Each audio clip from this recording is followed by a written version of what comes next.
मित्रांनो, सध्या भयंकर प्रमाणामध्ये आपल्याला कापूस पिकामध्ये जी काही पातेगळ आहे तर ती चालू असल्याचं आपल्याला पाहायला मिळत आहे. सध्याच्या परिस्थितीवरती पातेगळ थांबवण्यासाठी तुम्ही काय उपाययोजना करू शकता, एक गोष्ट लक्षात घ्या मित्रांनो. अशा प्रकारे तपकिरी रंगाचं जर तुमचं पातं होऊन करापल्यासारखं होऊन जळाल्यासारखं होऊन गळत असेल तर सगळ्यात महत्त्वाचं म्हणजे हा जो काही सारखा कंटिन्यू पाऊस चालू आहे, ढगाळ वातावरण आहे, तर त्याच्यामुळे आपल्या कापूस पिकाच्या पात्यावरती बुरशीजन्य रोगाचा तिथं जास्तीत जास्त प्रादुर्भाव झालेला आपल्याला पाहायला मिळतं.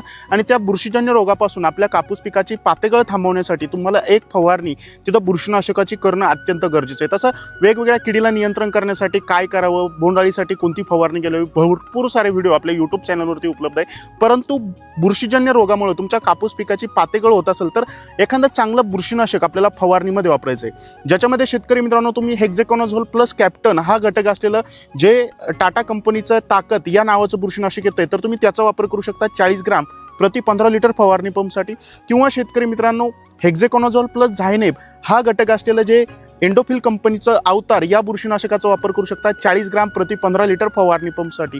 किंवा शेतकरी मित्रांनो प्लेन हेक्झेकोनाझोल लिक्विड स्वरूपात सुद्धा उपलब्ध आहे, तर ते म्हणजे क्वांटाप या नावाचं बुरशीनाशक येतं आहे तर तुम्ही त्याचा वापर करू शकता 30 मिली प्रति 15 लिटर फवारणी पंपसाठी. याच्यासोबत कोणताही कीटकनाशक किंवा टॉनिक किंवा पीजीआरचा फवारणीमध्ये वापर हा करू शकता. मित्रांनो, व्हिडिओ आवडला असला तर शेअर करायला मात्र विसरू नका. धन्यवाद.